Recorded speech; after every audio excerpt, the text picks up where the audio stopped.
Hello, hello, hello. Hello, World Wide Web land. My name is Kendra Kunoff, and it is Friday, June 5th at almost noon, where I am on the west coast of Northern California. So wherever you happen to be tuning in from, whether it's morning or afternoon or evening, I say welcome. Welcome into, yes, absolutely, this space that I am in, but more importantly, this kind of virtual room, if you will. And I always say, so welcome to those of you who are joining live. Beautiful to see you popping up in here. I'd love it if you said hi, so I know who's here. And if you're watching the replay, you can just let me know that you're here for the replay. I always love the dialogue, whether it's live or I come back and look at comments later.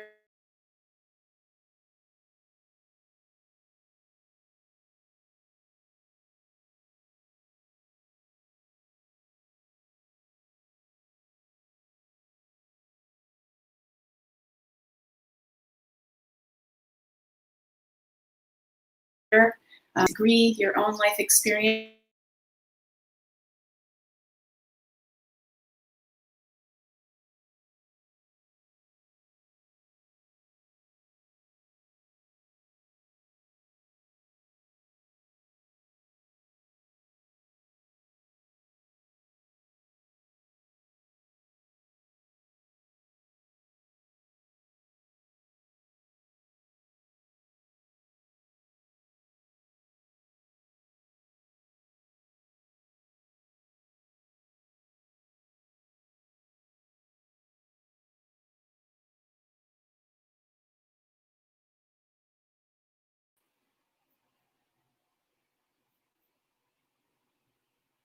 Oh, look, I think I'm just back again now. Hi, nice to see some of you said live. So I guess my internet's a little wonky. So anyway, I'm gonna do my best. Welcome if you're here. And my apologies if everything just went black or if I just stood here staring at you blankly for the last minute. But yes, I wanna say welcome whether you're live or you're watching the replay. Either way, I love to see who's here. And I always love comments and questions and shares and letting this be, multifaceted conversation as much as is possible in this sort of a realm. So back in August of last year, yeah, it would have been August of last year. It's a little bit of time work right now. It's hard to tell where are we and what's even happening and all this. But I went to the open house or like back to school night, whatever it is these days, for my son, who is in 4th grade. We're almost at the end of, what's sort of the quote unquote school year this year in the midst of COVID and distance learning. Ha ha, if you're a parent, you know how hilarious this is. But anyway, at that time, we were actually going to school and his teacher showed a clip, and I can't remember if it was from a TED Talk or something else, but it was basically this piece around the importance of making mistakes. And she was really pointing to it in terms of, the classroom setting, like for our kids and doing their homework, and her emphasis in the classroom, that there's actually now a number of studies. I pulled up some articles that I will link in the comments here. And a lot of them ultimately reference a study that was done by a psychologist. I don't know if I'm going to be able to pull it up really quickly. But that ultimately points to how we learn more when we make mistakes than if we just get it right. So like if we always get the right answer, or if we memorize things and we raise our hand or we turn in our work and it's always right, that what they've really shown in terms of our brain, in terms of, and to me, there are certain things we can map and certain things we can't yet, but that doesn't mean they're not true, just if we haven't been able to see them or map them yet. So I think beyond even just what we call the mapping of the brain, but the way our nervous system works, and I like to call it like the body, mind, or the being, right? Our being, which includes the physical, the emotional, the energetic, the mental, all of these pieces, that our being actually learns more when we make mistakes. But when I went to read some of these art, so it really stood out to me when his teacher showed us this clip. I was like, oh, I never thought of it that way. And I think part of it is that these are a little bit newer findings. And I was always a really like good student. I mean, I got good grades and things like that too, but I was always like the good student, you know, who arrived prepared or didn't raise my hand unless I knew I was right, or got the right answer, or knew, you know, like I was like the good student like that. And that was really rewarded. I was really rewarded for that in school. And I still feel that way. I still like very much, one of my teachers, Varian Brandon, was talking yesterday. I was on a group call with her, and she was talking about expressing or sharing or speaking. Let's see if I have the actual words here, but basically in order to be right. And I realized, what did she say about this? Oh, speaking for agreement. And what really stood out to me is that I don't so much have the thing where I like try to say the thing people will agree with, but I try to say things so that people will agree with me, which is kind of my version of wanting to be right these days, right? Like, well, if I can convince people, then I'll be right. I'll have the right answer. So it really stood out to me, and I just loved it. You know, this piece around like, well, what can we learn from that? Or what did we, and I think it's so important is that sometimes also in personal growth, all the reframe is like we take something that's actually a mistake and we go like, how can I make that right? Rather than saying, what if I just genuinely say that was a mistake? What if I fucked up? What if I gave the wrong answer? What if I did it wrong? And what can I learn about that? What if it doesn't mean I'm a bad person? Like I almost think sometimes reframing in that way just reifies this idea that we have to be perfect and right in order to be a good person, rather than that actually we're allowed to like fuck up, make mistakes, be wrong, do stupid things, and like still be a good person. And so, you know, I try to bring this in with my kids, but because that's where I got it, right? In this learning, like how they're learning in the classroom and they're learning. But I've been thinking about that a lot just in life too, to actually the recognition, not just like it's okay to make mistakes, but the recognition that we actually learn more when we make mistakes. And then when I went and I was reading some articles about this, what stood out to me is actually this piece. Consistently, the articles say that the failure itself, like the being wrong, is more productive, or you learn better the more confident you are about being right. So like one of them said this: be confident and be wrong. If productive failure appears to enhance learning, so does overconfidence. Multiple studies suggest that the more confident you are in the wrong answer, the more likely you will remember the right answer after you are corrected. Now that surprised me. And I was going to see if I could find it in here too, because they said something very, very similar in this other article that I was reading. So where I think there's a tension point here beyond like mathematics that tend to have like a right answer and a wrong answer, and there are different ways to get to these answers and we can find our error, is more like in our beliefs and in kind of more the social systems of things, where there isn't necessarily a right answer, or you might be getting multiple pieces of input from different places, like, no, this is the right way, this is the right way, and like, how do I decide? And making a mistake and having somebody tell you, you made a mistake, you shouldn't have done it that way, you shouldn't have said it that way, you did the wrong thing, and you're like, but this person said I did the right thing, and so how do we know? So it's a challenge.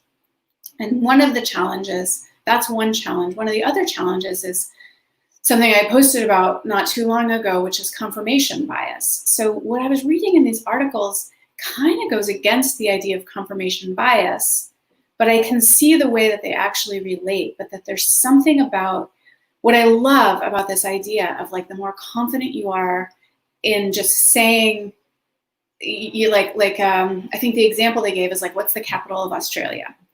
In one article I was reading, and I'll post the links here when I'm done. And they said, you know, if you just make a wild guess, which is what I would do, to be just perfectly honest, like I do not know the capital of Australia, but if you just go like, I don't know, like fuck it, blah, blah, blah. And then someone tells you the right answer, the correct answer, it doesn't stick as much as if you do some processing. Like I go like, okay, well, what are any of the cities I know in Australia, right? There's Byron Bay. This is horrible. This is horrible. But if I go through and I actually think like, well, what are the cities I know, and what do I have any sense of them, like what they are, like is one of them bigger? And I come to a reasoned answer, like, okay, well, this could possibly be the capital of Australia. And then somebody says like, oh, like interesting answer, how did you get there? And actually that's wrong, and this is the right answer, that you're more likely to remember it. So there's something inside this where I think there's value right now in the kind of, what's the word I want to use for this? Like in the kind of magnification and the in-our-faceness of conversations about race, racial justice, white privilege, etc. That so many people, so many people are in this space of just going like, I don't know. And that's actually a kind of a freeze response. And we don't learn well in a freeze response to go like, I don't know what to do, or I don't know, so I won't do anything. I won't even take a guess because I just don't know, or to kind of like wild, right? That's the, like, I have no idea any cities in Australia, so I'm not even going to try to work it out. I'm not going to, I just like, I don't know. If I can't get the right answer, I'll do nothing. And the willingness to kind of reason something through and go like, well, I like, for instance, I had I didn't have the idea, but in various ways it came to me and through me. And this idea was like, I chose a little bit in Facebook. Okay, you can either be in the camera or you can be out, but not just like your hand in. Nope, I'm going to be 1 minute, 2 minutes maybe. And was this idea of pulling my own social media presence or my own voice back from social media, and then amplifying Black, Indigenous, other people of color, and specifically right now Black voices. Like, and it just felt good. I really liked it, and I was like, yes, that makes sense to me. That there's something about this that makes sense. Like, what are the other voices that are speaking that actually know more right now? And for me to go through a process of really thinking, feeling, sensing into, why does this make sense? Why do I think, again, when we're talking about things like this, it's not like there is a right answer, like 2 + 2 = 4, and there's wrong answers. No, thank you, Yada. But to come to some sort of thing of like, well, this is why I believe that this is a correct response or something, and reason it through, and then bring it forward with confidence, actually would allow me to learn more in the response of the ways in which that may or may not have been. Some people might say like, yes, like well-reasoned, and you came to the right response. And then I actually had a teacher of mine who is also African-American Black woman, who then wrote something about that she thinks this is like a very weird idea, and kind of her reasons for why she doesn't like it. And I, I could feel like my defensiveness come up, but I was actually, part of what helped me to work through and not get stuck in my defensiveness around it was this idea of like, okay, but I learn more if I make mistakes, or if I just, like this idea of, can I still keep making gestures and go like, okay, not because confirmation bias, I'm like, I believe this is right, and I'm only going to listen to what confirms that, or I'm going to filter things out, or I'm just going to see what I think, and that's all that there is. And, defend against any ideas that come in that don't do that, but also like keep kind of gesturing forward with confidence, and then be willing for somebody to say like, I have a different perspective, or actually, I think that was the wrong decision. And that, as much as learning math in a classroom, I actually think that right now, just as humans, certainly as white people, or as non-people of color, or as non-Black people, or as people of privilege, and all the ways that shows up, that this willingness to make mistakes and not try to reframe them, and not talk about our positive intention, and not, but to just go like, that was my best gesture. Okay, cool, new input. Here's my next best gesture. Like, I'm just going to keep working the math problem through, and actually allow ourselves to learn in the process. And also, like I said, like, not reframe it as like, oh, but it, like, this is actually how it was good, but to go like, oh, that could genuinely be a mistake. just like miscounting 2 + 2 and I get the answer is 5 because I just miscounted. And instead of going like, oh, like I'm a horrible person because I made that mistake, or, well, actually, if you look at it this way, this is why that's the right answer. Just go like, oh, I made a mistake. It's okay to make full on mistakes. And then use what you've learned to now do your next best effort, and not random wild guesses throwing spaghetti at the wall, but like your next best confident response to the question or the inquiry or the offering, and respond in that way. So I think we just really, really have to be willing to make mistakes, and it's really hard.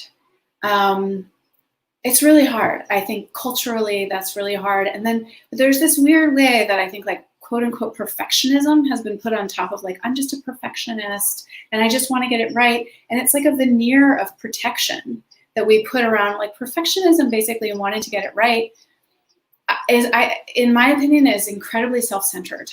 And it basically is like my fear of somebody pointing out a mistake is greater than my willingness to just try something. In any area, and then in that way really hinders our capacity to learn, hinders our capacity like to just be able to get it wrong about attachment theory, to get it wrong about math, to get it wrong about science, to not know, to know. And then again, it can seem like a much more high stakes, like, oh, to get it wrong about race in the United States of America or white privilege. But I really believe that that's essential. Like we have to be willing to get it wrong. And in that way, understanding both the science of our brains, that's actually how we will learn. And to hold back because we don't know how to get it right literally limits us learning. So it limits us personally, but our lack of willingness to feel uncomfortable and learn in that way, it's basically saying like I'm such a perfectionist, I'm unwilling to learn to get it better. Not for Black people necessarily, but like for the whole world to be better. Like, can we please fucking get this better? And if the science is showing us that making mistakes will help us learn, then like let's please make mistakes so that we can actually learn something. I mean, the thing is, like, even I find myself like, I want to find the right words. Like, I want to say it right. I want to do it right. I want to be right about this. Like, I don't know. Maybe that's the worst possible thing we could do. Maybe making mistakes is like horrible and we're going to harm people. And I know that that's one of the fears, right? One of the fears is like, I'm going to make a mistake. I'm going to harm somebody. But we already know that our withholding, our silence, our lack of trying, like we already know that hurts people. So we might as well be willing to make a mistake in the other direction and then have somebody say, I think you're wrong. Anyway, that's like a whole rabbit hole around getting defensive about being told that we've done something wrong. And that to me, like, I don't want to go down the whole rabbit hole, but it really has to do with like shoring up our own internal. It requires spine, is what it requires. Like this whole process requires soft body, strong spine. Am I willing to go like, oh, maybe I really did make a mistake. Maybe I really fucked up. Maybe I said something totally stupid and insensitive. What if that's possible? What if that is absolutely possible? What if I really did? And can I have a strong enough spine to actually weather the storm of being told that I made a mistake, that I made the wrong decision, that I tried and it didn't have the impact I intended. So, soft front, strong spine, and that's on us. I think that is like the willingness to just have the spine. To me, that strong spine isn't like to stand and like, no, I'm right, or like the righteousness of our convictions, but to know that I am not decimated by somebody pointing out that I made a mistake.